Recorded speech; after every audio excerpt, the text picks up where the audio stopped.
at the Heat roster, and guys like Dwayne Wade in this series were just kind of shot. I mean, he's been reduced to a part-time player, I think, if you look at it. If you look at the games and this, I mean, he just doesn't have the, kind of the speed to get open and that he used to have, and so and again, I mean, guys like Chris Bosh, were no shows in this series, and again, I mean, LeBron James, I guess you can only do so much, I think, until the whole team just collapses on LeBron, and so I mean that's that really. I mean it's just it's what it came down to, I think, and I mean obviously, I mentioned I have a little snippet of an interview from the post game, the post game press conference of Game 3 with Dwayne Wade and LeBron James after the game, doing their usual sit down interviews after the game. Now it starts out with a pretty random interview. I guess he'll be called Bob on the left side. Is I guess what they call him here, and I mean I don't know. It starts out with what seems like a pretty left field question that LeBron and Dwayne don't even know how to really answer, and kind of whisper to each other 10 seconds before any of them even say anything, but actually you watch the rest of the series and then it kind of makes sense. And of course in Game 3 when the Spurs were shooting 80+% on the field goal percentage and this and that, I mean, and we're just unstoppable. LeBron James committed a lot of turnovers, and I mean, LeBron James seems pretty humble in the way he handles himself in these interviews, and I don't know why people hate on him. So I mean, I guess to some extent, I mean, he, a lot of these guys that he plays with at Miami Heat, he kind of won on the team, but I mean, at the end of the day, a lot of guys just kind of fell apart in this series, and even whereas LeBron James really had to pull his weight, and so let's take a little listen as to how LeBron James kind of conducted himself for a few minutes during I guess when the Heat were beginning to let this series slip away. Bobby on the left side. Bobby Ramos, bottom line. This is for both of you. You have a great defense. They're averaging 104 points a game. You have a lot of offense.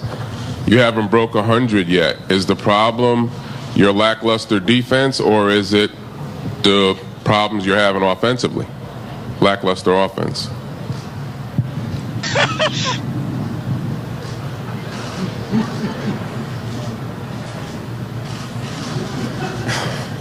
Time's yours.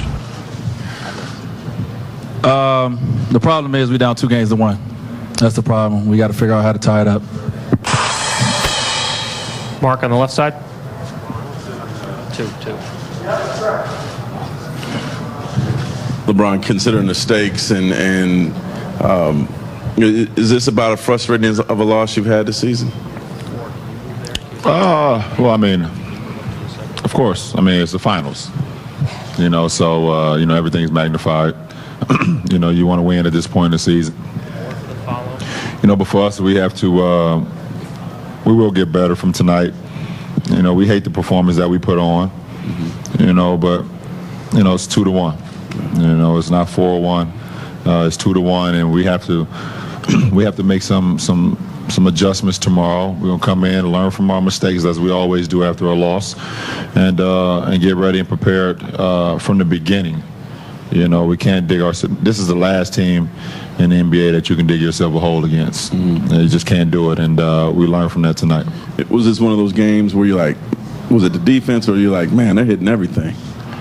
I think it was a little bit of everything. It was a cumulative of everything. I mean, some possessions we played extremely well and they hit shots. Some possessions we weren't quite there and they hit shots as well. And one thing about this team, if you make a mistake, they're gonna make you pay, and they made us pay more often than not tonight from some of the mistakes that we made defensively. Mark in the second row. LeBron, you were in such a great rhythm in Game 2, really played well in Game 1, but tonight you committed a finals record 7 turnovers. How disappointed were you in your own performance? I was in a pretty good rhythm tonight as well. I just turned the ball over way too much. I had 2 at halftime. I had 5 in the second half, and some of them was trying to make some plays to the teammates, and some of them was just over dribbling at times. So I got to do a better job with that for sure. It's not surprising that I have a finals record for something that I don't want to have. So there we go. This is a new storyline for LeBron. And that was kind of the essence of that interview. Post Game 3, I guess, of the the Miami Heat loss to the Spurs. Really, I mean, this series, kind of where the Spurs just began to run away with this series. I mean, people would have expected then maybe the Miami Heat to come back in Game 4, and Miami Heat just had nothing to show for it really, and again, some of these guys just kind of on the Miami Heat roster just kind of falling apart in the finals, and you kind of saw some of that last year, I think, in the finals as well. Guys like Dwayne Wade, looking shot, getting up there in age, and that was that. LeBron kind of coming through, but this year, I mean, it was a different scenario. I mean, you have so many people in the Spurs roster that can contribute. The bench. The Miami Heat, they don't really have a bench, and and I kind of hinted at that a couple weeks ago, but I didn't think that the rest of the Miami Heat roster would be that much of a kind of a no-show be that much of no-shows in this final series.